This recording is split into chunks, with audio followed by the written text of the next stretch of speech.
So I'm glad that John and Margaret were able to get here, and I think it was through Cincinnati this time. Yeah. So it was a kind of extended flight from the West Coast, so I'm especially glad that you're here. And I just drove up from New York to make sure that I get here, not relying on flights. They're pretty difficult this time of year. As you know, John and Margaret together have a firm called Griffin Enright, which was established in 2008. They're also our visiting critics. 2000. And see, I always think about them as a very young firm. So just yesterday. I'm still asleep in the car. You did a lot of work yesterday. And they're very productive for a young firm. But they really are part of a kind of a group of emerging, and I like to think young architects. We're doing work on Los Angeles that really not only spans disciplines, but is both rooted in the craft of architecture, but also very, very engaged in issues related to cities and to landscape. And as we saw in Jonathan Marvel's presentation last week, this crossing between boundaries is increasingly familiar on the architectural scene. And in John and Margaret's work, this can be seen in their installations. They did a beautiful landscape topography at the gallery at SciArc, which is called Keep Off the Grass. And we also did another installation, which I was lucky enough to see at the Architecture and Design Museum on Wilshire Boulevard in LA, called Wideband.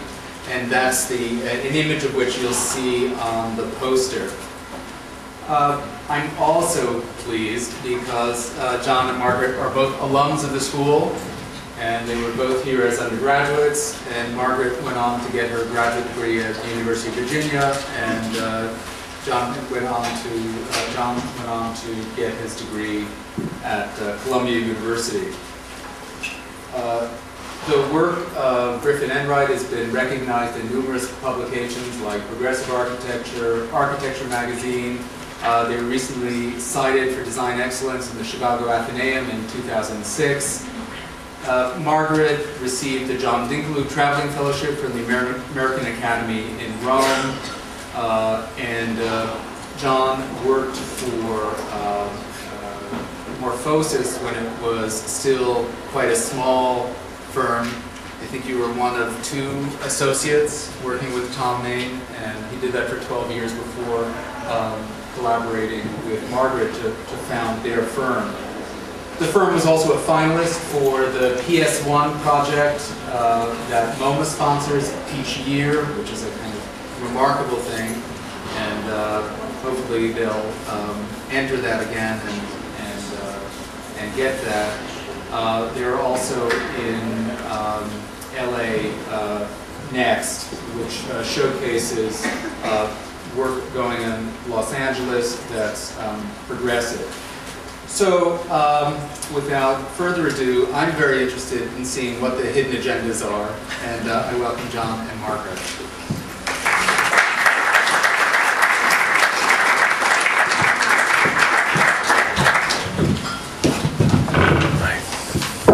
That's your mic on my own here. Okay. Thanks, Mark, so much. It's really great to be back, but in a new, old place, downtown here at Syracuse. Want to thank you for inviting us. It's been so far fun, too, to teach here, and we've got a good group of students in our visiting critic studio this year. I'm going to briefly begin, and Margaret and I are going to kind of riff back and forth through these projects, and we've got a little bit of sketching going on, and then our typical slides of our projects. We titled this lecture Hidden Agenda as a way, I think, for us to describe the work in how we approach it and how we approach each project. As a young firm, I think Mark mentions this, mentioned this a little bit. We have a diversity of work. We're working on, fairly, let's say, standard kind of commissions like elementary schools, these kind of things, as well as exhibitions, competitions, and even some research projects. So our firm is kind of diversified that way. Let's say part of it's out of choice and part of it's out of necessity. We're just given certain opportunities and we work on certain kinds of things. But also pervasive through it is an interest in that design occurs at every kind of scale, whether it's furniture or urban planning or some of our large-scale projects. Hidden agenda for us is something we've been thinking about and working on in the office for a number of years, related to what we call latent content, or the hidden and underlying aspects of a project. It's not always the most obvious ones when we talk about content or context necessarily. We are always, it seems, recently someone wrote a piece on us and they talked about us as archaeologists, kind of like scraping the earth and not sure what we're going to find. And I think very much as we look at each kind of varying project, again, whether it's a larger scale project or a smaller scale project, we're tending to frame it on our own terms. Now, some of these may be related to the client or the brief or the material, some not. These are examples, just images of images that we like that represent this to us. On the upper right is Arches in Utah, where the erosion of the landscape has actually revealed the kind of hidden structure within the land. So there's this kind of latency within the kind of geologic formations. And the bottom is actually a hidden text of Archimedes, which you can see these are identical pages and photographs. It's just one has been digitally augmented to find what they discovered was one of the last rewritten, scribed versions of one of Archimedes' texts, where it had sat for centuries, having been rewritten as a previous text, where it actually was in this text, but one couldn't see it without looking at it in a certain kind of way. In this case, through a kind of electromagnetic scope, etc. And in the upper left is a fingerprint, a kind of smudged fingerprint. Again, the notion of identity and data embedded in the morphology of the mark itself. So with that, I'm going to sit down and we're going to start and go through these projects, and we'll go kind of back and forth. That's let me kick in. That's our office. And some of the people in our office to date, we're about a mile and a half from the beach there in Los Angeles. Some of the people in our office, of course, we're a collective, and as well as being equal partners in the firm, we have a whole series of very talented people who have been with us a number of years. Matt Gillis and Dorian Bybee among two of the main people who's very involved with all of this work. The first project we're going to show is one of the first projects we did together 7 years ago for a what we call, and all these projects we kind of name, and you asked for the hidden agendas, kind of here they are. So Unveiling, the Concealed Route, and Remaking, Anonymity. This is a project which was an interiors project, very small, and Margaret, maybe you could take them through the site. The building that you see here is basically design. CalArts is a school of art that was built largely by and for Disney. They've now expanded the kinds of courses they teach, but it's out in Valencia in California, and which is about an hour north of the city.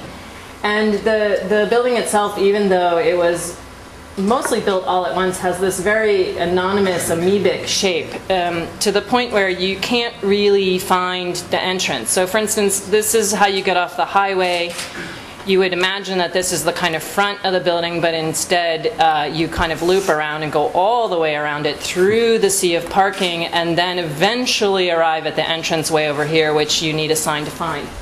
So one of the issues with this project is that there's this kind of very anonymous modern 1960s building that has kind of some moments when you look at it, you have some memory of Mies, but certainly not much else. And our particular site was a small portion of the building over on this corner, and it was right outside of the dorms, which the dorms sit a little bit lower than the building, so you kind of enter up a small hill. And the project is a student lounge, which was also a coffee bar, and an exhibit space for the students. And this space is dedicated to the students 24 hours a day. So it's their main collective place where they can come at any time of the day.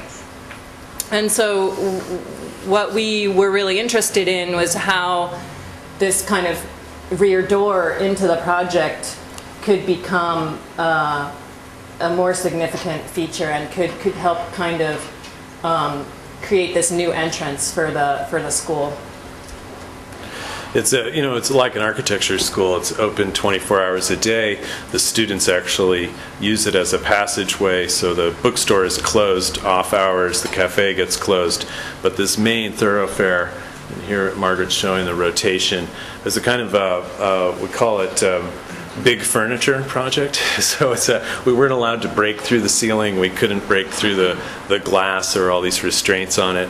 So every move that we put in had some spatial implications and use. So walls became lights for the space. Walls became tables, areas for display. Everything kind of had to have double use. So we lit the entire space actually from these kind of translucent panels. And the whole thing was incredibly low budget, of course. It was $40 a square foot.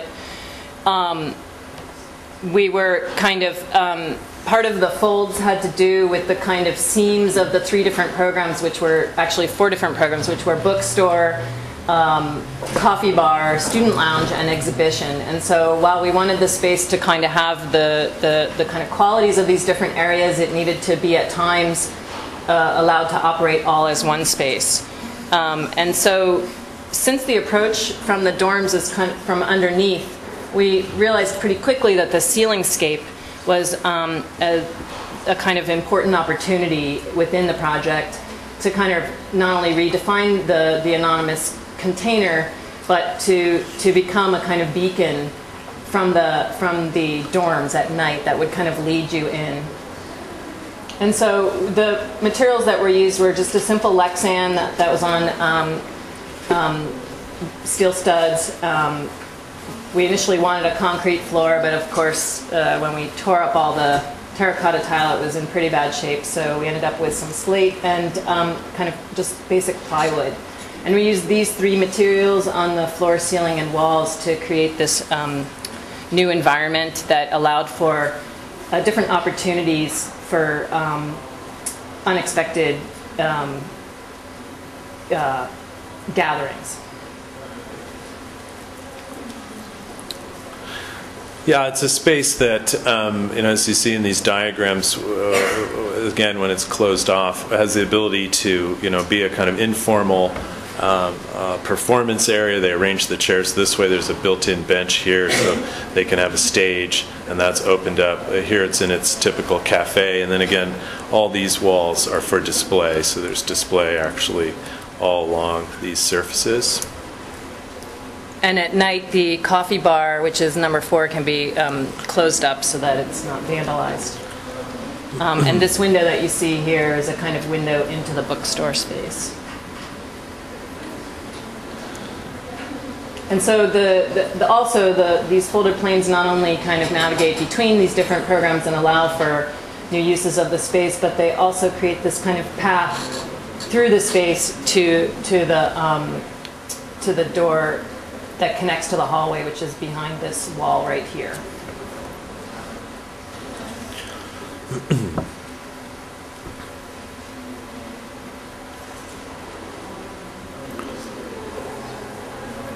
So here you can see the kind of back, the view when you arrive from the dorms, and how the project is pulled through the glass and creates this kind of outdoor space, outdoor condition in the terrace space beyond, and how it really draws you into the space, and how you get these kind of elements like this, which are furniture but are also not furniture, and they just kind of allow for places to sit, other places to sit, places to stand if you're having a performance, but just for new uses of the space. So we couldn't break the glass, but no one said anything about, you know, doubling up the two pieces. So it appears like, so if we broke the glass, we kept the glass completely the same.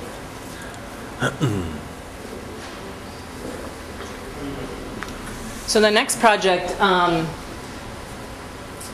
and mostly, I think in every single project you'll see the hidden agenda as a kind of dialectic. In this case, enabling virtual flight and negotiating topography. And that dialectic is part of what allows us to sort of keep our investigations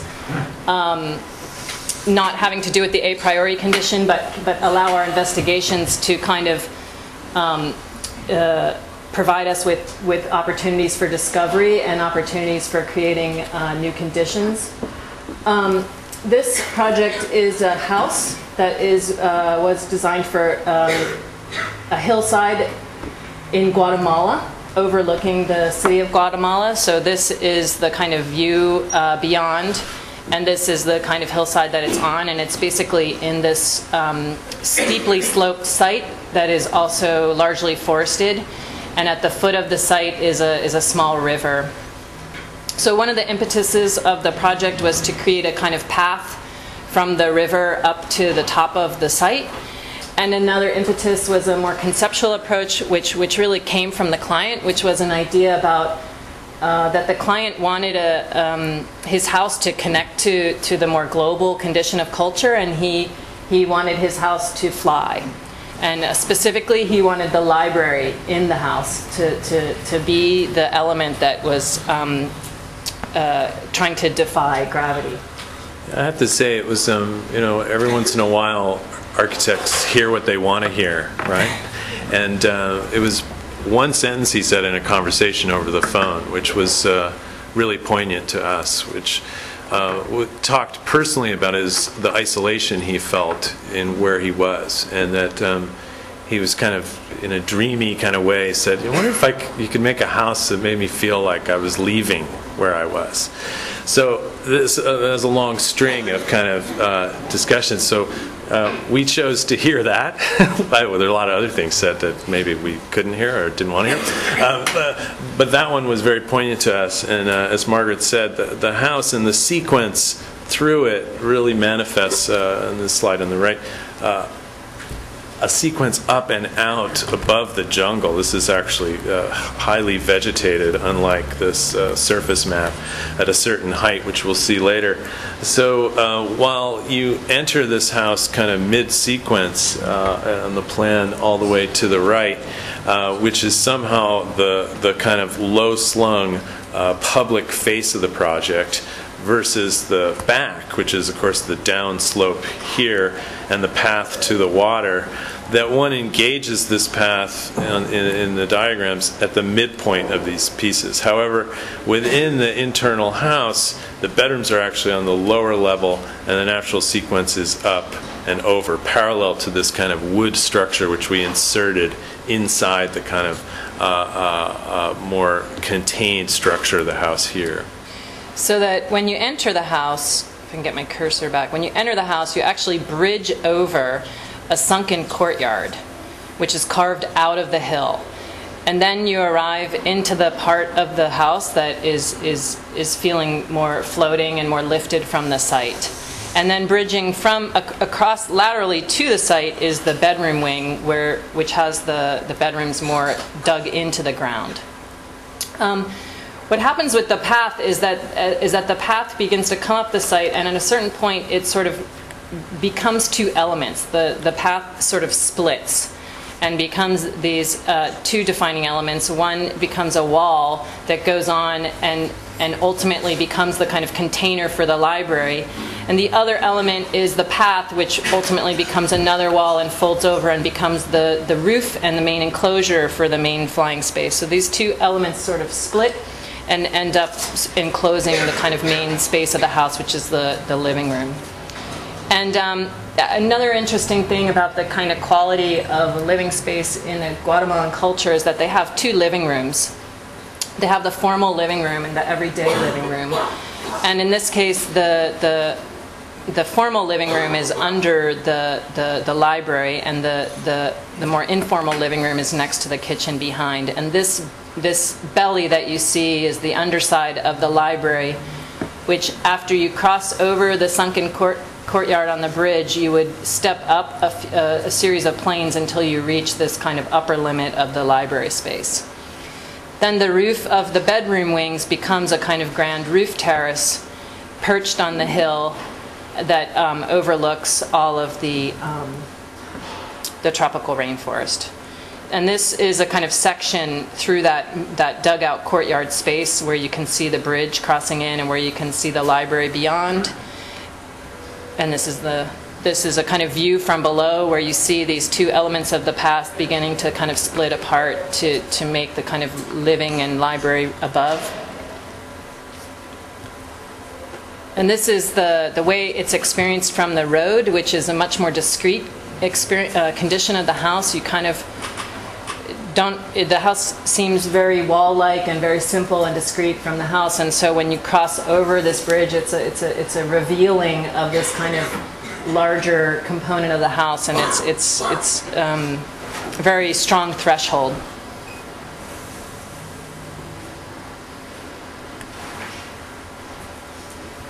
That's a view of the terrace looking back to, and this stripe right here that you see is a skylight that that ends up occurring over the master bedroom, that it becomes like a landscape element on the roof terrace.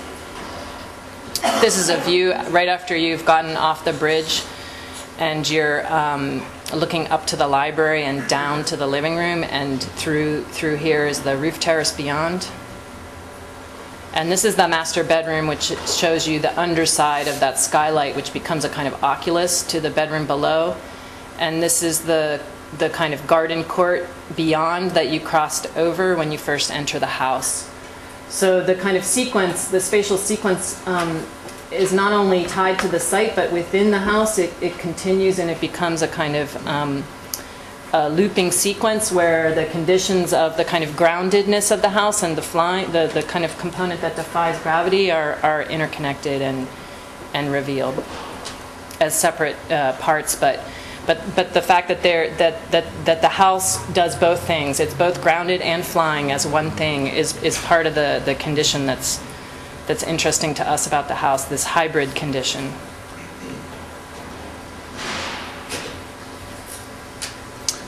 The next project we're going to show is a project we're working on right now, which we just did a kind of schematic design for an interior, actually, for a church in the middle of Los Angeles, in the Adams district of Los Angeles, of a 1960s Polish Catholic church that wanted to remodel their interior. That's the existing, all on the left, that you see there. Our proposal for this project was twofold. For one, it was an interesting project to work on because the rearrangement of the artifacts within the church and the different pieces that they had and rituals were very interesting to us. And at some point it became, we haven't designed a museum before, but it became the closest thing maybe we've tried, in the sense that we really started looking at natural light and how natural light could invade and augment the church. An interesting thing and phenomenon that this pastor or priest noticed, and when we went there we saw that for some reason in the church, typically, and I guess this is pretty typical, the older people are all in the front and the younger people are all in the back, and this really bothers the guy. You know, he says, I gotta get the younger people forward. And we came up with and of course in the genre of doing things the opposite way, instead of looking at the vault, looked at actually a convex form, that a new ceiling piece that's a plaster ceiling actually, that's hung from the existing structure, would slope down towards the nave and actually get lower before it actually then goes up to a new clear story and new light bouncing in. They had a 1970s mural that they wanted to get rid of, and there you see in the existing church. So the whole thing becomes really this one continuous surface, which is modulating light, bouncing light. We want to get rid of all the overhead lights, so it's all indirectly lit or lit from above and bouncing down. And it became a way to collect also all of the various pieces of the altar in a new kind of way that wasn't based on a strictly symmetrical relationship, one of balance and asymmetry, which was also very much something that, again, the priest was interested in, and having to do with things like Vatican II and all this other stuff. But the long and the short of it is a kind of repositioning and redistribution of who actually occupies the center or axis within the shrine, really. And one of the kind of qualities that this new ceiling does, when you see the existing interior of the project, it's very sort of accretional. It's just accrued over time. It was never fully developed. The actual bones of the building are really interesting, and the architect is a Polish architect who's done over 50 modern Catholic churches all over America, all Polish. This parish is a Polish parish, and they own, all the services are in Polish. And so the outside is going to be kind of cleaned up and painted all white so that one can really see this kind of modern form. And then this new fluid-like ceiling is not only going to create new qualities of light, but it's going to kind of link the existing stained glass window in the front to the new location of the Eucharist, which is going to be on the center of the church now, so that you get this kind of light quality that is like really bridging this kind of front of the church with the kind of heart of the Eucharist, which of course is Christ's body. So here you see we're studying some of the light effects. I think that's the last slide on the right, and then a 3D printed model which really tried to approximate. They actually put this model in the church right here. And it has a big opening in it so everyone can look in. It's completely freaked everybody out. Most of the older parishioners have a really hard time with, this right here. They want to know exactly what that dimension is, right? And it's a very difficult thing to communicate, and it's caused all this debate, and there's a whole series of younger people who want it, and then the older people who really don't want the church to change at all, actually, in any way, because it's very dear to their hearts. So it's a very interesting kind of dynamic that we're going through right now.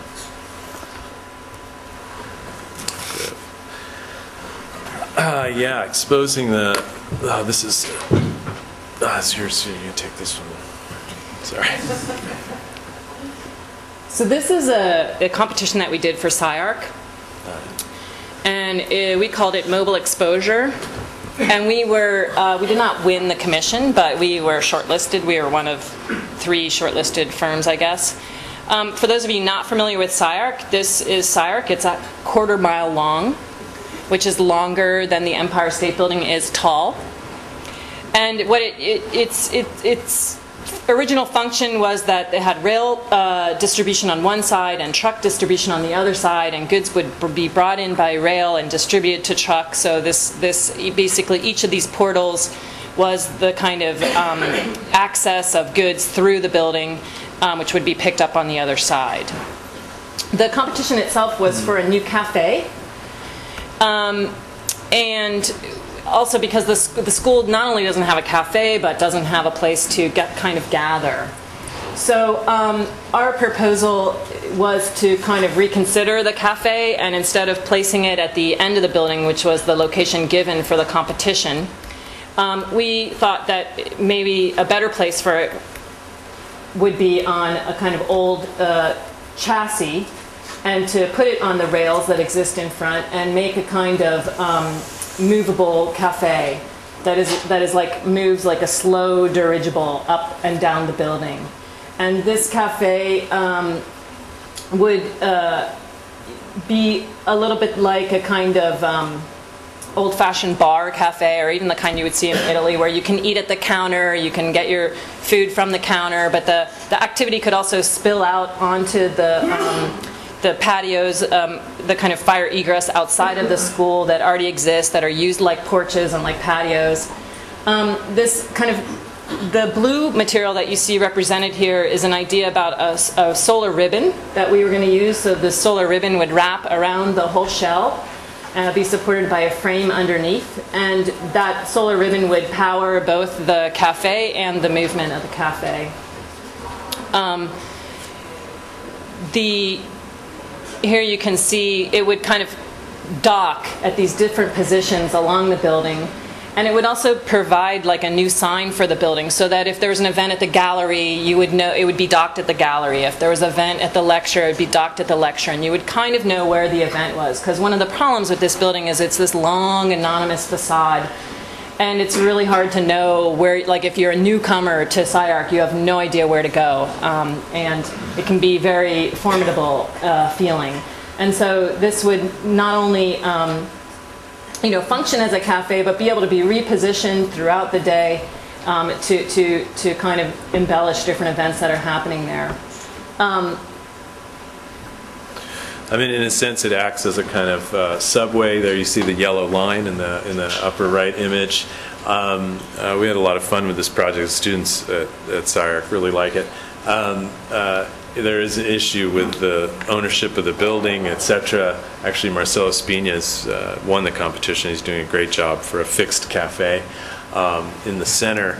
As Margaret said, I mean, the quarter-long building, as architects, I think everyone says, oh, great, and as all of us as users of the building, however, we say, I like to say, it's a great idea for a building. How it actually is used is another thing entirely. As I was sketching before, you kind of have the wood shop, the main space, the administration and library and architectural studios in between. And yes, there are, everybody's got rollerblades and skateboards and scooters, and it's basically organized along this spine through there, which is all the kind of pin-up space. So we were also intrigued again with kind of re-emerging what was inherently the kind of morphology of the building, which was that it was a train depot, and that's why it was so long, and it had trains on one side and trucks on the other. But also the kind of mystery of not knowing where the cafe was ever, and actually having to exit the building and kind of look and see where it is at that moment, and to also, which is to say that the building does not have one center, it has multiple centers depending on the time of day. So I think this reacts to that and says that this is an adaptable center to us. And that notion of adaptable center is not just a functional condition of SciArc. It's really embedded in the culture itself of the pedagogy of the school. I mean, SciArc is a kind of school. Both John and I are teaching there now. We have been for the past 3 or 4 years. It's a kind of school which has many centers. It has a kind of pluralist attitude. There's different kind of energies. These centers are changing all the time. So this kind of quality of the cafe, the kind of traditional center of something, really being reconsidered was also thought of in relation to the kind of very cultural identity of the institute itself, and even the fact that institute would have that kind of decentered quality, whether it was in a quarter-mile long building or not. Like that SciArc is a little bit like that. We like that image because architecture schools operate at night. And also, for some reason, there's a lot of dogs at SciArc. Tons of dogs. It's got to be like 1 dog for every 4 students. And the place is filled with dogs, and there's always dogs around. I have no idea why. It is. So we have the wolf in there. This next project was at SciArc. It was an exhibit that we did. SciArc has a series of rotating, invited exhibits by architects that are up for about 2 months. So they have about 5 a year that exist in a specific spot, gallery in the school. They give you a $6,000 budget, which goes through to the manufacturing of whatever you're going to make, and some student labor, and you're given the space for 2 months. We started this project with, there you see the space in the lower right, and there's a balcony level on the upper right that looks down on it. It's about, I don't know, what is it, 2,000 square feet, something like that, maybe 1,500 square feet. Two observations about SCI-Arc as a place in this part of downtown Los Angeles kind of spurred us on. One is there's probably not a park within maybe a mile radius of this place, maybe not even a tree. It's in an old industrial area. And we started to think of something green at first. And then this notion of placing something green inside a building and inside SCI-Arc kind of intrigued us. And we started looking at sod, lawns.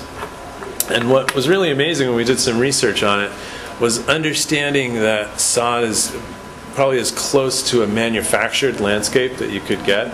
It's grown on big fields of visqueen. It's extremely cheap, actually. I think it's like $1 a square. 50 cents. 50 cents a square foot.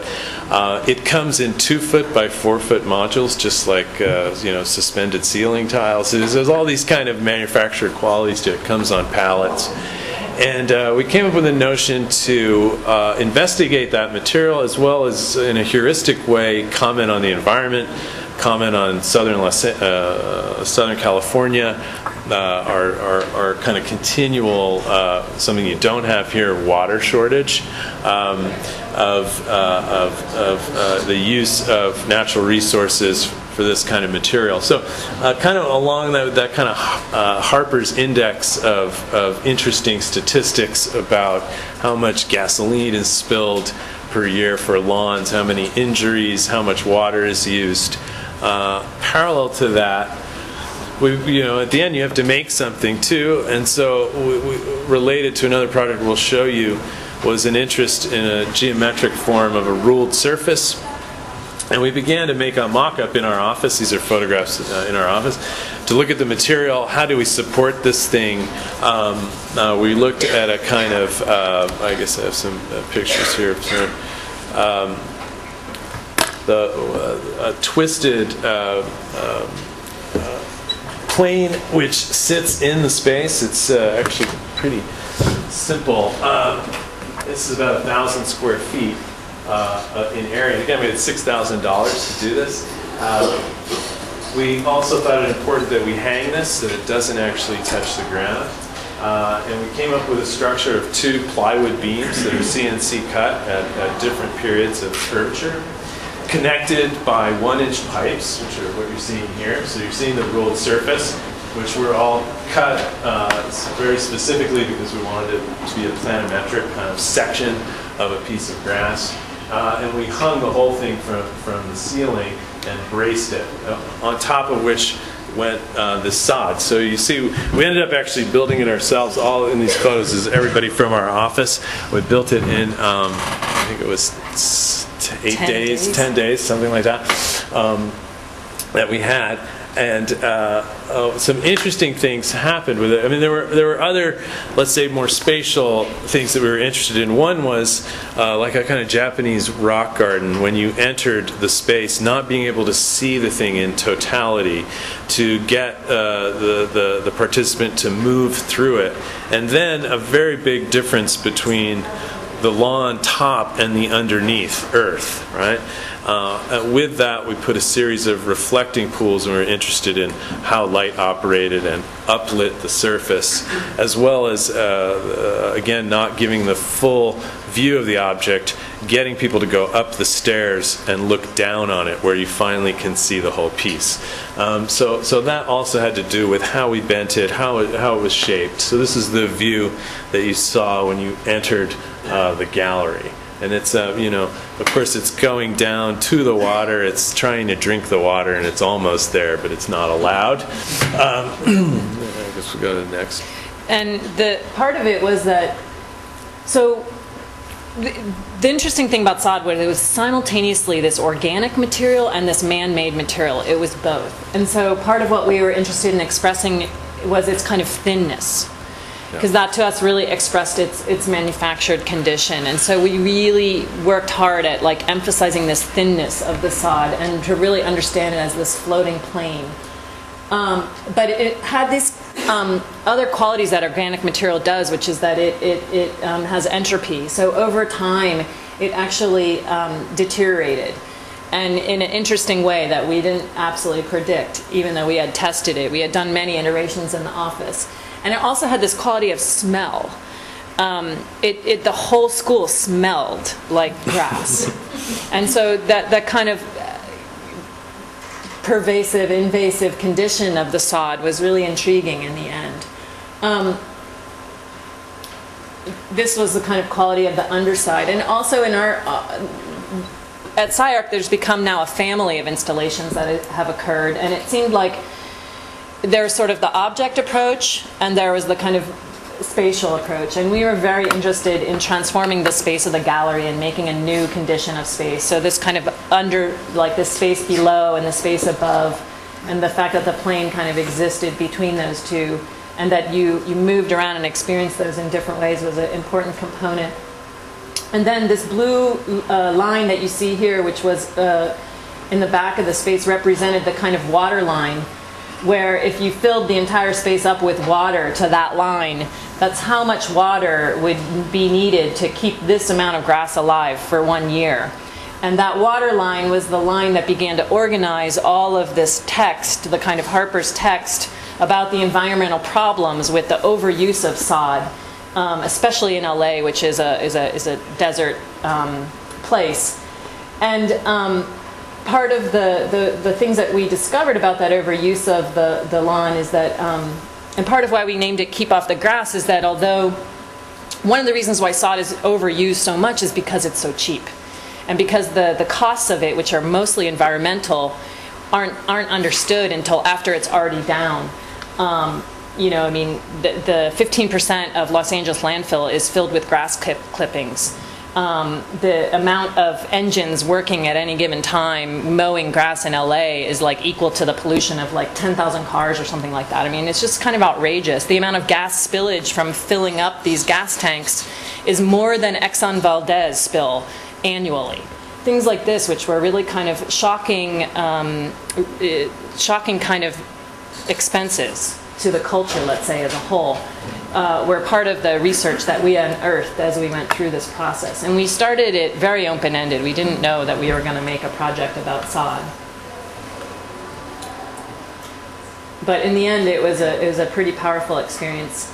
The planes of water not only created a kind of more ironic space underneath that created a tension between the kind of water and the sod that doesn't get it, but they also provided reflected plane that animated the space when people occupied it, and that reflected the light that came through the slots back up onto the underside of the roots. This sod was a hydroponic sod, which is a soilless sod, and it only weighed 3 pounds per square foot. And this very light structure that we worked with the engineer, we worked with an engineer who did a structural analysis so that we would use the least amount of cable to support it, and you couldn't move the thing. It was like so solid, and yet it really felt like it floated. But you got these kind of qualities of space where it had a very human scale to it, where you would like have to tuck your head to step under a beam. There's people kind of looking at the kind of environmental data on the wall.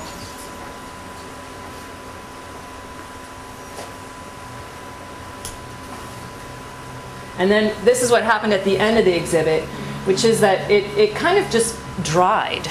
It didn't go brown, which we actually expected it would go brown, but it kind of just dried. And we had paid very close attention to the module of the 2x4, which was good, because when it dried it looked even more beautiful, and it had this porosity. So the kind of evolution of the piece was very interesting, and a true quality of entropy, which made the kind of above and below space more connected to each other over time. some students did not heed our advice about keeping off the grass, and they tried to climb on the grass and they fell through. So these are the footprints of that. He was a distraught thesis student, actually. But they were okay. The structural engineer was glad that we named it Keep Off the Grass. Because the structural engineer kept asking us while we designed it, so nobody's going to walk on it, right? I said, no one's going to walk on it. No one's going to walk on it. But really, the Keep Off the Grass was also a kind of, it had many purposes, but it was about the fact that this material is overused and yet not used. Like it's mostly for looking at, you know, that one doesn't really use grass.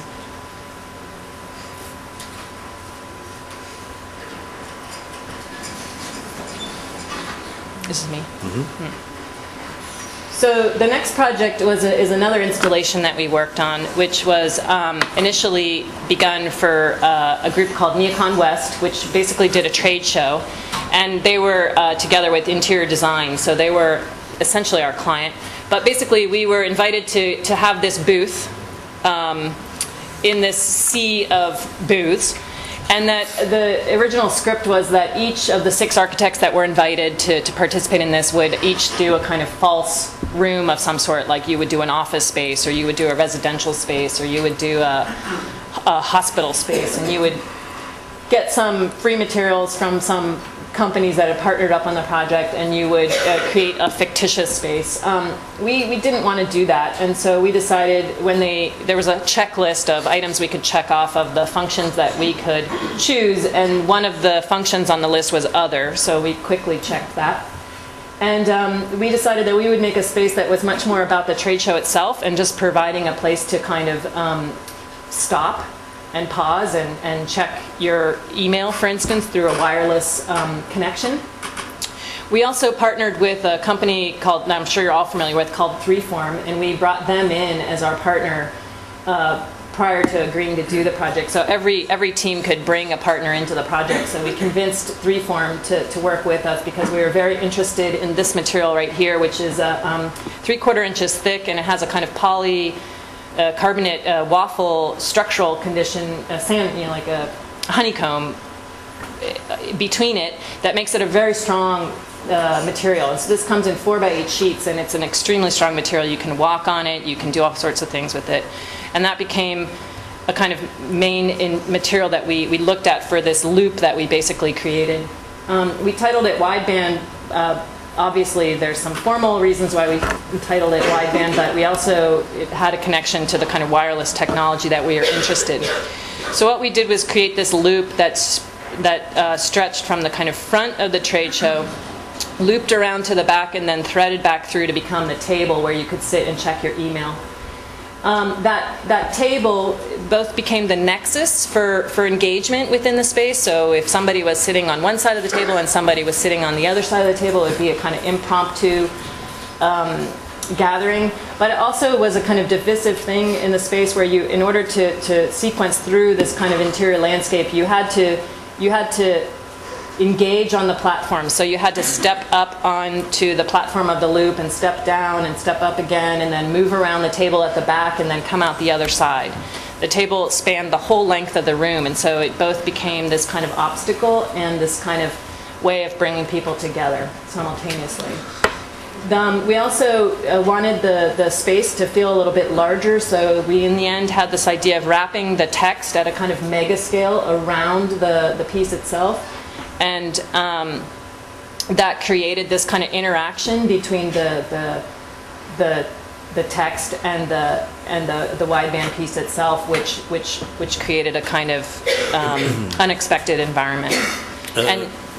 Sorry. And here on the right, you see our kind of fabrication drawing again of the milling of each panel and trying to optimize, because Freeform would only give us so many panels, so we didn't get nearly as many as we wanted. So we had to really be clever about how we pieced each piece together in terms of the fabrication. And that's the drawing on the right of the whole form kind of unraveled, of course.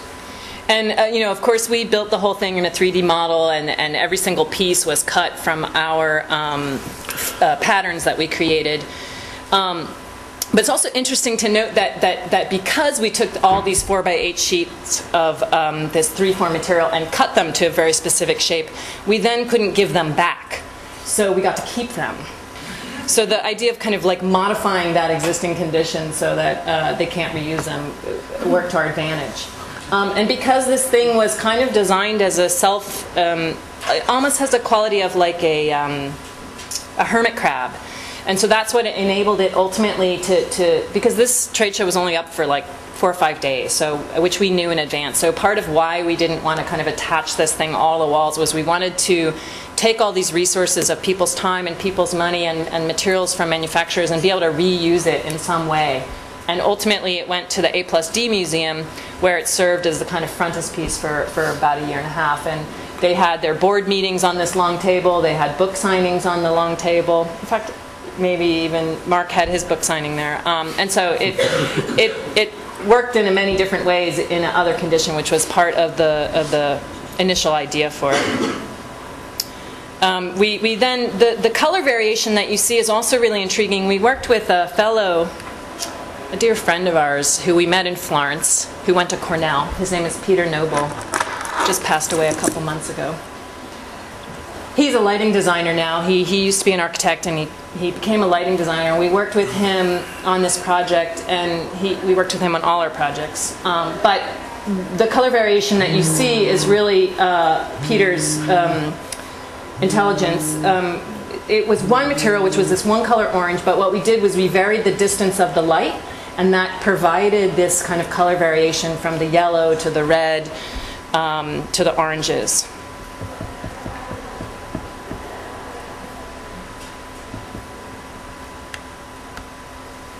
And here you can see some of the quality of the people during the opening night.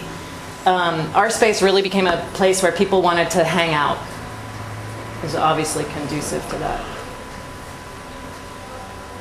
Not just because I brought a case of wine.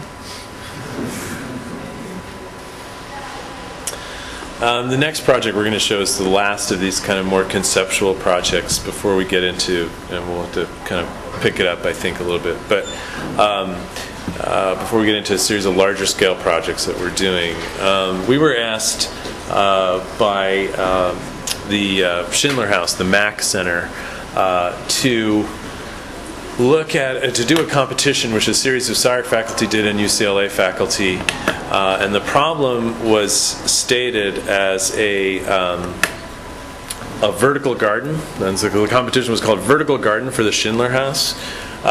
This is the plan of the Schindler House here that you can see. That's a model of it. A local architect and developer has built, and at the time was planning to build, an apartment building next door to the Schindler House. And the current Mack Center was very upset at the architecture that was coming in and wanted to shield the Schindler House from this development. We at first were not very interested in doing that. It kind of smacked to the worst kind of NIMBYism that we usually battle ourselves as architects. So we first weren't going to do the competition, and then we mulled it over and then decided to maybe make an example of it back to the so-called client with Peter Nerver, who runs the Mack, and make a comment perhaps on the changing urban condition in Los Angeles. So it's kind of one of these projects that we took very seriously, knowing that we probably wouldn't win, but then we did win in any case. I want to take you through quickly our thinking of the project. On the slide over here on your left is 1922 Los Angeles, when Schindler built, and like most of us architects, he's in the cheap land area on the fringe of the city, where land was cheap. Whereas this now is smack in the middle of that photograph, which is already about 20 years old, in the middle of what's West Hollywood in Los Angeles. So Schindler builds, and he builds in a bean field, and a quite remarkable house, and a house that's dear to all of our hearts in Los Angeles. But what's happened since, as the city has evolved, is of course quite another thing. So we started to look at this urban condition of the existing height limits of the area, which are 45 feet. So it's not so much that the new project was going in here. Projects in the 60s 70s and even in the 50s have come and surrounded kind of Schindler in his little pavilion and created a kind of box. So Schindler's kind of boxed in already. Actually, we thought that the new project coming in, you go back one. Yeah. Over here was actually better than that facade, which you know, the apartment owners there look directly down on the Schindler House. Schindler House now is used for events, lectures, gallery, etc. It's kind of a collective space. You might get, you know, a couple hundred people there for different events, the LA Forum, etc. So our concept was one of, we called it paradox box, that the problem was a kind of paradox, that what we really needed to do with Schindler and his house was to create a new box for him. That he was already kind of boxed in by the urban condition, and we proposed not one wall but actually four, and maybe the two others, sky and earth. And we proposed excavating around the house. In this sketch you see here down, and there's kind of three parts. We've got, you know, Schindler here in the pink, the existing apartment buildings on either side, and we proposed actually excavating under the house, underpinning it, creating a big open space and a series of double helix ramps, which, can you go back? Here, there, the orange and gray, which is the kind of Orvieto well DNA strand of engaging at a midpoint, being able to go all the way up and all the way down and all the way up again. The kind of ship in a bottle kind of notion, but that this would be a public sequence that allowed the house to be independent and the public to walk around it. Lower left, the smallest model in the world. Orvieto, of course, that probably everybody's been to or is going to be going to here. And then here you see this kind of system of the house itself. So actually the ramps are all handicapped accessible, landings every 30 feet, 2 foot 6 up, all that stuff. So again, we kind of took it super seriously in that way, and said, okay, we don't have an elevator, we don't need an elevator, we'll just have all these kind of ramp redundancy. And then within that structure, then something else started to happen, which was this kind of curvilinear other world, this kind of maybe a comment on the technology of concrete that Schindler used with tilt-up, this kind of cast-in-place concrete spanning web that mediated between these ramps and the hole that went in the ground. And the hole in the ground become a new public space. That's an amphitheater, outdoor amphitheater. And then the kind of middle space is the house, which would still be usable and which would maintain its two primary courtyards. But then the kind of landscape, which in our view was not historical, since it was built after Schindler and built from his drawings, from somebody's interpretation of his drawings. We put the landscape up on the roof, and we call it the sky meadow. And that new landscape would be at the 45-foot height limit. And so it would be at the new possible landscape of the city. So it's this kind of double helix ramps that connect these three public spaces and become a kind of continuum of public path and public, let's say, even park in the city, begin to link these three conditions that are still part of the kind of DNA of Schindler. And so in our minds, we kind of were interested in accepting the fact that the Schindler house is an artifact.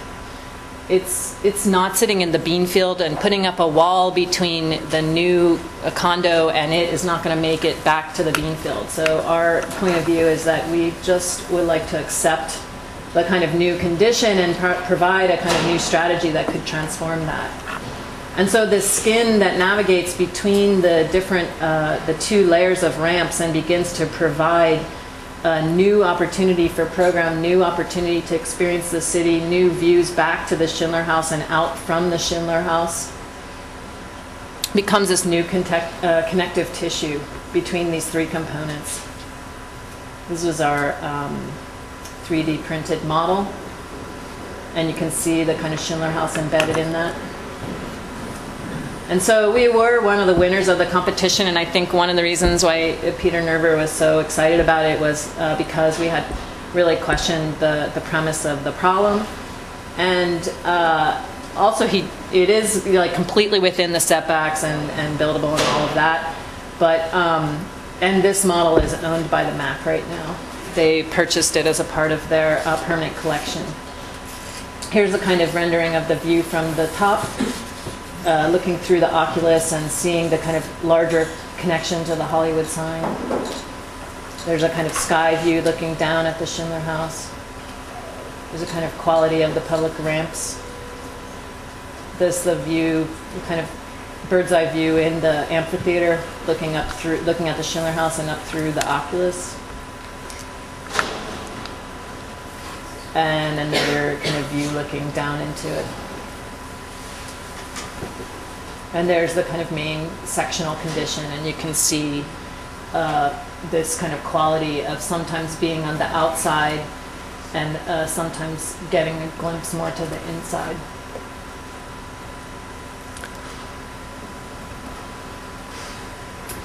So this is a project that's a Boys and Girls Club in Boyle Heights. This is where the location of it, and Boyle Heights is a part of the city that is right outside of downtown.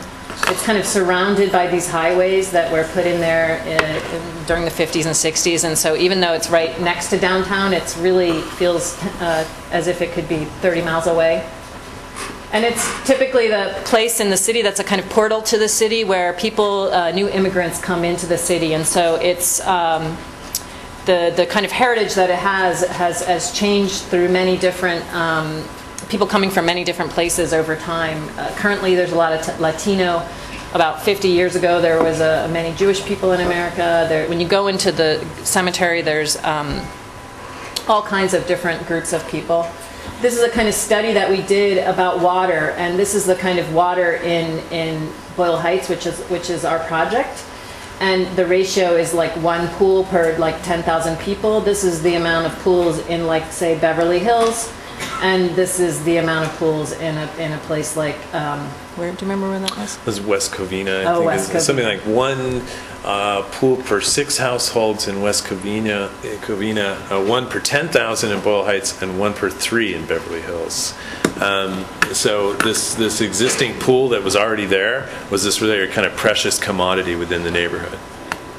So the project had this existing bow truss building. The span here is 80 feet. So the depth of this truss at the middle is 12 feet deep.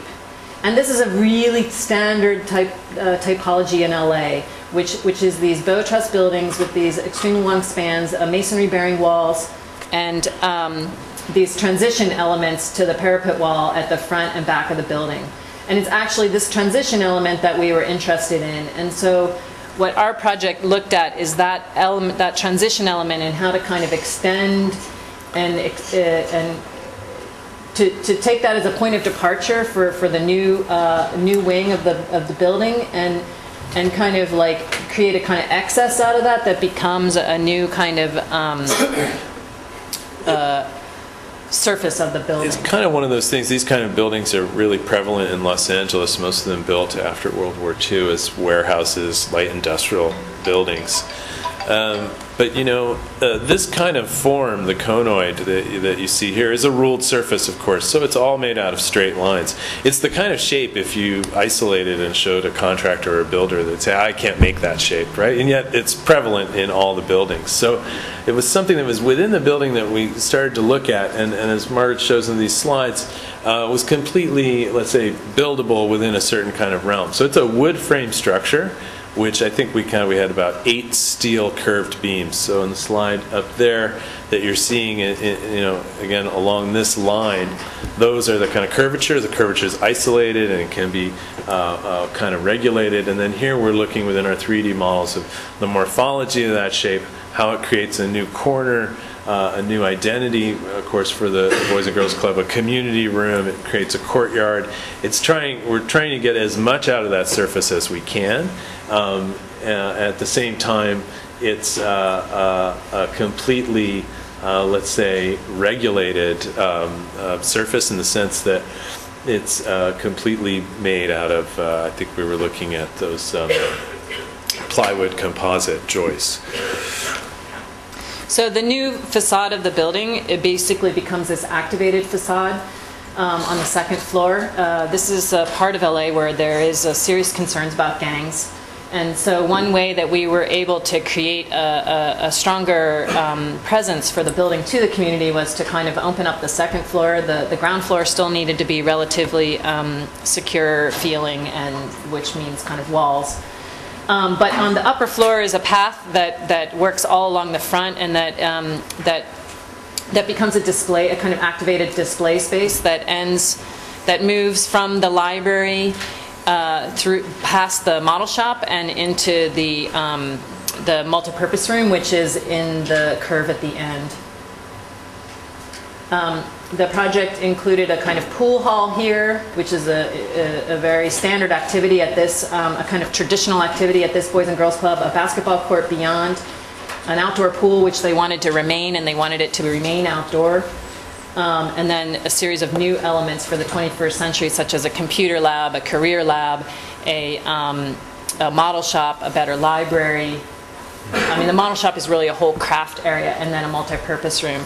Part of what they're trying to, all Boys and Girls Clubs are trying to engage in the older age group, the teens, are really the age group that's kind of missing in their culture. So this shows how it exists within the city.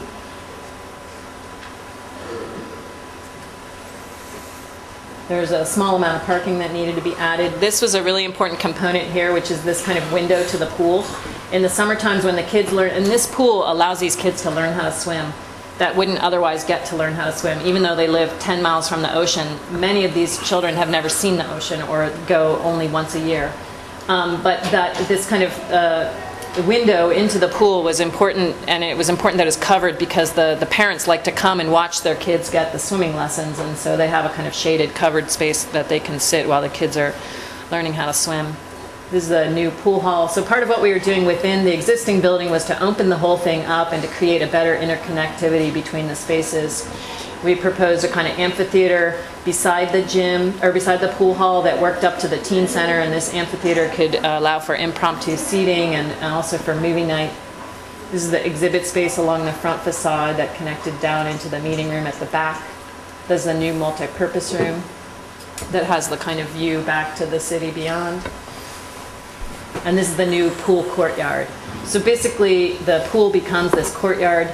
And there was also, we have planned for a whole system of flooring, a new flooring that goes over the pool. So when the pool's not in use in the wintertime, this is an outdoor courtyard that can be used for other functions. There's another view of the pool courtyard. And there's a kind of view of the corner from the street. The whole thing projected over the sidewalk to provide shade and protection from the rain. The next project is a competition that we did a year and a half ago, I think, for a high school in Pomona, within in a kind of area of the city is a kind of main north-south drag. Let's say kind of area of town where there's a series of shopping malls. It's completely flat. The kind of typical parking in front with the kind of building and commercial in the back. This was a project that had to link also to an existing school that you see in the aerial at the top in a pedestrian way.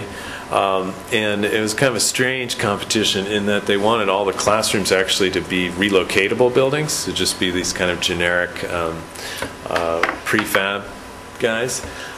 So for us, we define the project to be very much about the community spaces within the school and identifying those public pieces, as well as trying to, let's say, offer an alternative to the kind of parking lot urbanism of parking always has to be right off the street in the front for convenience. So we inverted that and put all the parking, of course, in the back, and produced a building whose public spaces all occupied right at the street, which was a series of kind of enfilade of gymnasium, cafeteria, library, all the pieces that they can actually open up to the public in off hours. So in other words, they could gate off this project like that. And at night, you can use all these amenities, whereas in the day, a pedestrian circulation which fed through to the classrooms and fed through to this kind of amenities corridor. Again, another ruled surface which dealt with kind of different required heights, whether that was gymnasium or some of the outdoor covered lunch areas, etc. So this kind of big linked kind of building. And then the development of a landscape that you see there on the slide on the left, which would be a public kind of front along here, which again at times could be opened up for students to access. And these schools typically have this issue with security. There has to be this kind of lockdown, not necessarily to keep them in, but to keep people out. So it was about inventing ways where we could accomplish that kind of security, that kind of perimeter, let's say, around the whole site, that then at times could be bifurcated to allow more public access. A lot of these schools in Los Angeles are shut down and never used on weekends. You can't get on the courts, you can't get into any of those things. So it was about the duality and the dual use of public space. And then in terms of this frontispiece, we created this kind of nexus up here, which is a porch area. So this became the main public entrance. If you were coming to attend a performance or a basketball game, you'd arrive there. And on either side of that was two amphitheaters. One was, here's some of the 3D prints. Some more of the 3D prints. But right in this zone was a place where there was a kind of exterior performing area right off of the main multi-purpose space and an exterior amphitheater right outside of the basketball court, which became then potential public amenities. Not only could events happen at the school, but they could be public amenities as well. So this is the new front of the school. This is one of the performing areas is under here, and the other amphitheater is under here. And you move through these to get to the kind of inner street of the school beyond. And of course, we're showing it open in this aspect. There's big sliding gates that can be brought in through the walls to close it down at different times, but allow a visual, at least a visual connection through there. This is the kind of view outside of the basketball court, the interior basketball court of one of the exterior amphitheaters, and again, the kind of pedestrian street of the school beyond is back here. And this is the kind of corner entrance that is the main connection to the other school that John was talking about. So here we have the library on one side and the new media center on the other side.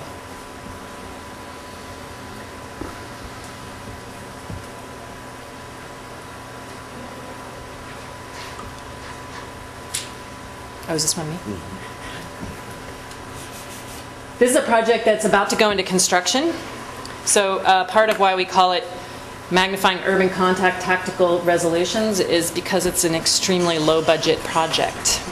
Lower than LAUSD projects, which in Los Angeles is commonly known as the Los Angeles Unified School District, which is a small, not only a small corporation, but a small city-state. So the project that we're working on is a Catholic grade school. It's for K through 8. It is a very dense site in a part of the city called Pico Union District, which is one of the densest districts in all of LA. It's a lot of multifamily housing around and a very tight site as a result. So our project has an existing building on site that we're renovating that was built in the early 1900s, which is the building that you see in gray. And there's a church. This is their church. This is their existing school, and they need some more space for the school. So our new project is diagrammed here, and we have playground above and underground parking underneath. So it's a kind of stacked urban project. And basically, we create this direct connection or strong connection to the church, and we create a big urban porch for both for the church and for the school. This is a site that's used almost 24 hours a day. There's 3 different schools run out of it. There's the main parochial school, There's English as a second language school, and then there's the religious studies school. So at night there's 2 schools running simultaneously, and during the day there's the main school. And on weekends, kids have their CCD classes. So this is a highly used site. And we just got plan check corrections back, and they're working on them as we speak. And we're excited that this is going to go into construction in May. This is a project also, this is the first project we've done in BIM, Building Information Modeling, which I think some of you are familiar with. I think there's been some presentations here. I think for a small firm, we're about 8 to 10 people. We've just dove into that technology, and it's very exciting for us. So those drawings you're seeing, these perspectives, were just instantly generated right out of the BIM model. The drawings here over my shoulder are completely right out of that. So we're very excited to be at that kind of holy grail that's been promised for 20 years. So the integration of the 3D environment with our 2D documents. I'm saying that I mentioned it because I think we're still struggling with it as a design tool. I don't think it's quite good as a design tool, but as a documentation tool, it's quite sophisticated. So again, everything you see in these renderings is of course built by us. Our consultants aren't using it yet, so we've built the structural system, the ductwork, all the finishes. And it's really about, this is a little bit off point with maybe the conceptual nature of the project, but since I think it's fitting that we're here because I was educated in a way where our understanding of how to build and construct is integrated into our design methodology, which strangely enough seems just normal, but that wouldn't be every architecture school in the country. And it's part of a kind of history of how we've worked, and different people in this row here who I remember who taught us and instilled those values. I think that as technologies change, it isn't about the technology, it's about how you use it and how you think about it. So for us, it's a kind of natural fit, and one that we're embracing, and we're also involved in the AIA and some other things in helping to kind of spread the word, as well as to contractors to get them on board with this kind of making. It certainly is the future. So the project is very simple materials, corrugated metal shell, which actually was a battle, of course, believe it or not. And then a kind of inner lining where essentially the main architectural surface is paint on stucco, but the goal of which is this kind of dynamic condition of this inner liner that is a kind of discovery within this more basic shell that becomes the backdrop for that urban public space of the porch. This is the kind of gap between the existing building and the new building, and the bridge. So all the new spaces in the new building, which is a kind of library above, a computer lab below, and a multi-purpose space beyond, are connected to this existing building through these bridges. Down here are the playgrounds for the kindergarten, first and second graders. This is the main view from the back of the site looking out. That's the existing building. We've been working on this project for 5.5 years.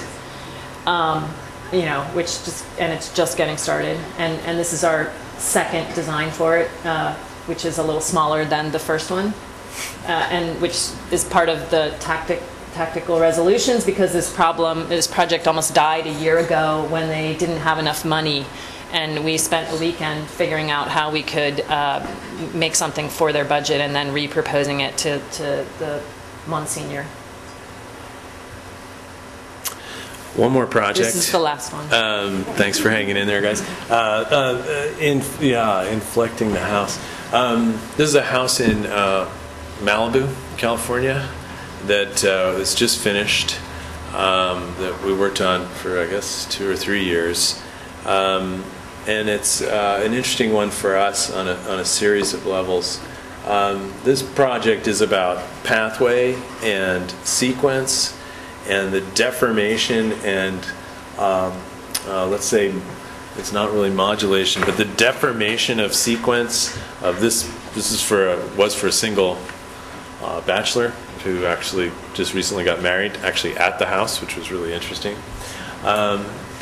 We did the landscape design for this, and it's something I used it as a test bed, as a project that Margaret's been very interested in landscape and really has pushed that in the office. So you're looking at a kind of composite plan, landscape plan of the house itself. Take this thing off. And another one, same one over there. What are we doing there? Here, maybe a better plan. This is the house itself. A house that's on a hill. You enter it from below, and then up the back. We had to have this is a fire access road, actually, up here. You enter, so it's one of these kind of front-back houses. You see it from below, but you actually enter in the back where you park, of course, and drive into it. So that's the circle you see on the left.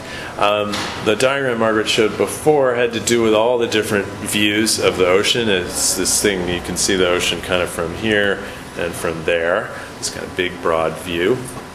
But because of certain restraints having to do with coastal codes, etc., there were certain building envelopes we couldn't go out of. What developed was this kind of shape of a house, something like that, as you see, that we then kind of cracked open and created this kind of sequence through. And the house became very much about these kind of pathways through, multiple pathways, paths that take him up to the bedroom, paths that go down into the landscape, paths that continue out into the pool, and the different events of the house. So that the house, actually to us, less an object and more a kind of piece of the landscape, kind of movement always in and out, and a kind of weaving back and forth. And this became very much the architecture that we developed. And the landscape is thought of not only as a kind of extension of the house, but as a kind of soluble condition, spurred on by these three main clear story skylights. These kind of three noodles that you see here are these main clear story skylights that modulate the movement condition of the house. And what happens is there's really, actually, you know, in this house there's somehow the spirit of Werner Seligman, at least in our minds, who was the dean when we were students and who was our teacher when we were in freshman year. And there is this kind of Corbu-like quality to the movement where you kind of arrive from underneath. You can't see the house at first. The house kind of appears. You move around behind the house. You descend into kind of this vertical space that bends around, and then after you bend around, you're opened up to this kind of horizontal view. So the kind of revealing of this view as a kind of sequence of various thresholds is a really important part of the house. And this kind of diagram starts to show that. And then the other inflections on the house really have to do with then opening up the house to really precise views. These opening ups have to do with the back bedrooms getting views of the oceans. And this kind of, the upper bedroom angle being at a different angle than the lower spaces has to do with kind of adjusting the line to get the more distant view. So the inflection of the house really has to do with relating it to the edge of the ocean beyond, but also to kind of sculpting the views and the movement. Here's some of the original studies of the house, and here's, as you're moving up the driveway, one of the first kind of full views of the house. This is a 22-foot clear span opening that's 22 feet wide and 11 feet tall, and there's this long brise-soleil essentially that begins as a brise-soleil over the library and continues as a kind of a long railing of the upper terrace. And that span across that kind of mega scale piece begins to relate to the larger site as a whole. Basically, here's the peel outs for the bedrooms beyond that you start to see. So this is kind of the sequence as you approach the house. This this window box here is a shelf in the library. These window boxes you'll see more from the media room. This is, as you begin to turn that corner, what the house looks like, and you see the peel offs looking out to the view. This is his panoramic ocean view. Oops. This is the main entrance of the house. So you can see that this is this kind of vertical space with these clear story lights that sort of bend around, that bring this amazing quality of light into this space. here's the view at the top of the steps, looking down through that kind of very vertical hall under a bridge that connects. On this side of the bridge is the second bedrooms, and on the other side of the bridge is the master suite. And this is a window through the master bedroom beyond. It was, I mean, this client was very involved in the design process, and I can say, I think, with confidence that while we were designing it, he didn't really understand the sequence and how it actually worked. Of course, once we built it, he became very excited.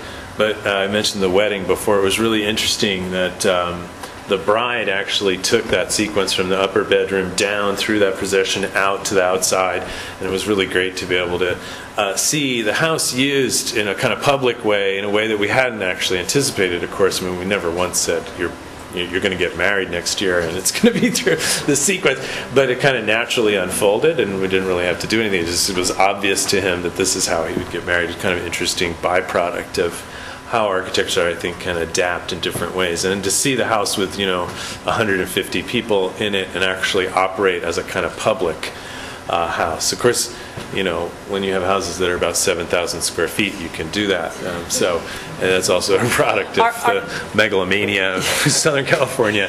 Although it's houses in Malibu, but But it is, the 6,000 square feet is a discrete house in Point Dume. I mean, Point Dume is like the most elite area of Malibu. And who was it? Leo, the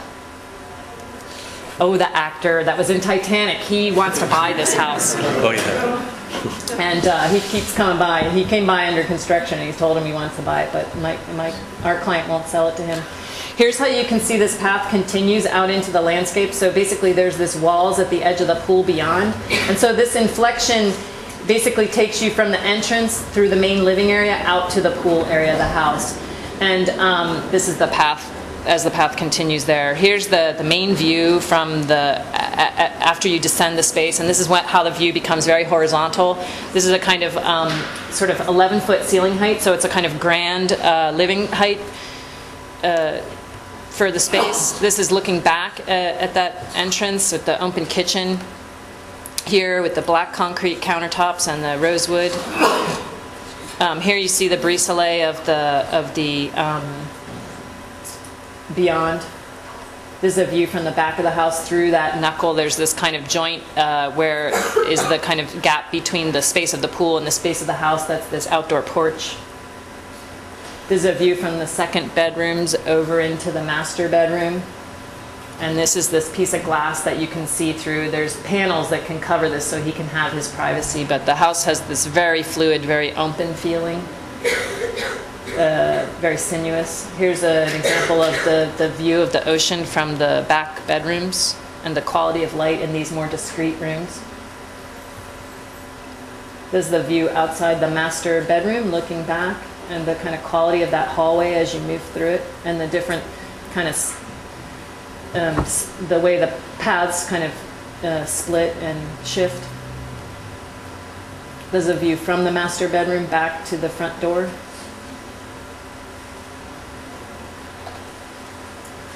Out to the terrace.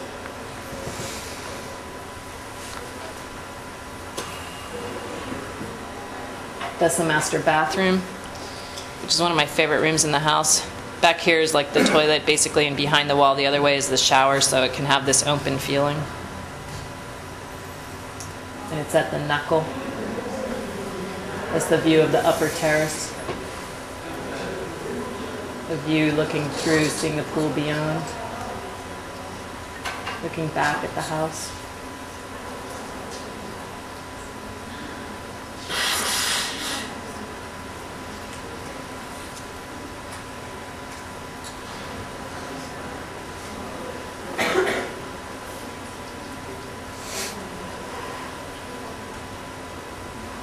That's the corner where the master bedroom is up here, and this is the peel out for the master bath shower.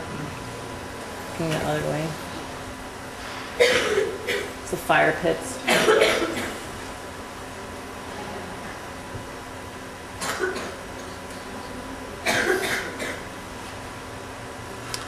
Thank you.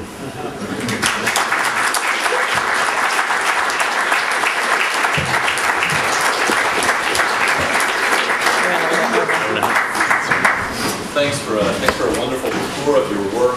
We have just a couple minutes for questions. If you have any questions for Margaret and John.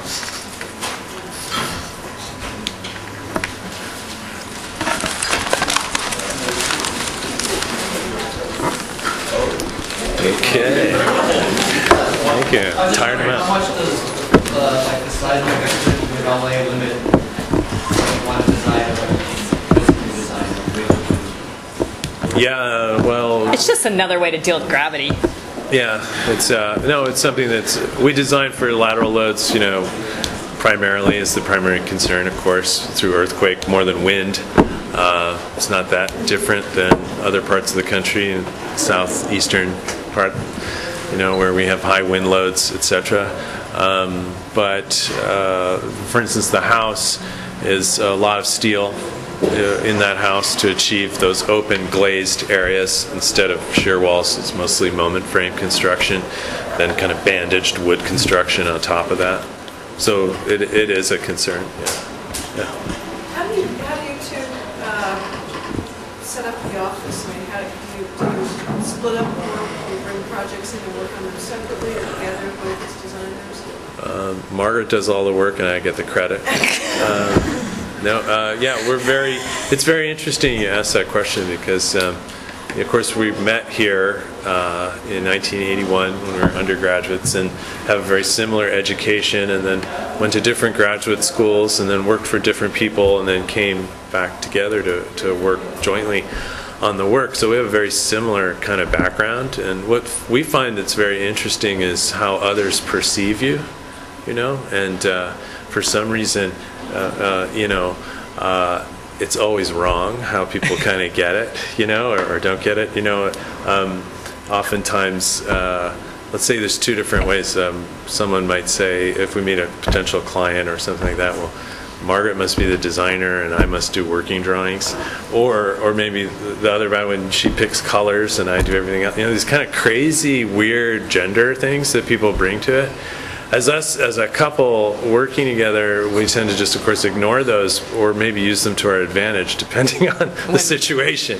The reality, of course, is it's completely 50-50, and it's typically like, depending on the project. The bigger ones we're both heavily involved in. The smaller ones tend to be one more major than the other, because, of course, nothing's 50-50, right? Like, I'd find the 50-50 anywhere, but so we try to balance it back and forth. The houses we tend to split a little bit just because we can't have both of us at every meeting or whatever. And then the bigger work, since we don't have a lot of bigger work, you know, so it's like it's hard to just not be involved for 5 years on the school project. So and then I think I tell people, young people in the studio all the time, if you think about looking for partners, whether that's life partners or architectural partners, you think you're looking for someone exactly like you, but you're actually looking for your opposite.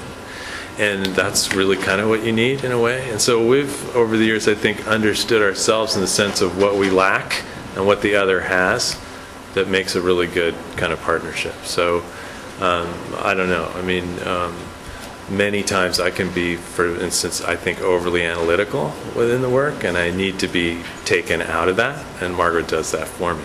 And that's where working together is much different and better, right? But I think, and then the rest of the time we're just arguing all the time, so, or interrupting each other. But the dialectic is really what benefits from the interaction, and our studio is very collaborative too. So the dialectic isn't just between us, but between the people who participate in our work, which are the people in our office. And we have one room about as big as this whole thing for the 10 of us, and there's no walls, and it's just everybody hears everybody's conversation, and that's something we inherited from working with other offices that are that way. There's a kind of atelier, and that's also how young people learn, and it's how we all absorb completely open dialogue that way. Yeah. Question. Interested in your own interest in choreographing the construction of views as you're moving through these projects. You alluded to the impact of Syracuse or yourself in that interest.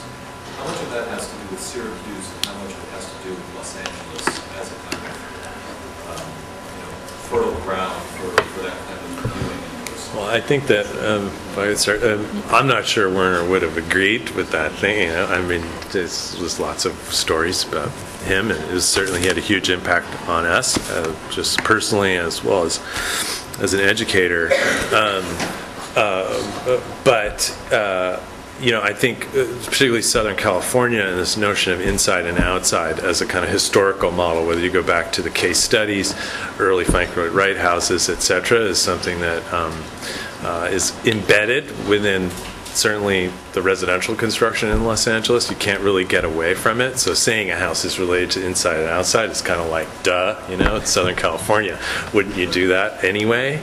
One can, I think we've tried to then take that as far as we could go with some of these projects. Is certainly it's a helpful dialogue also with clients. Everyone kind of understands that, you know.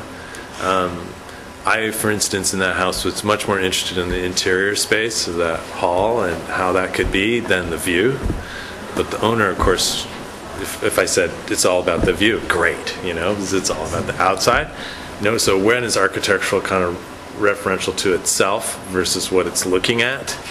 And I think that's, in essence, what the house is about.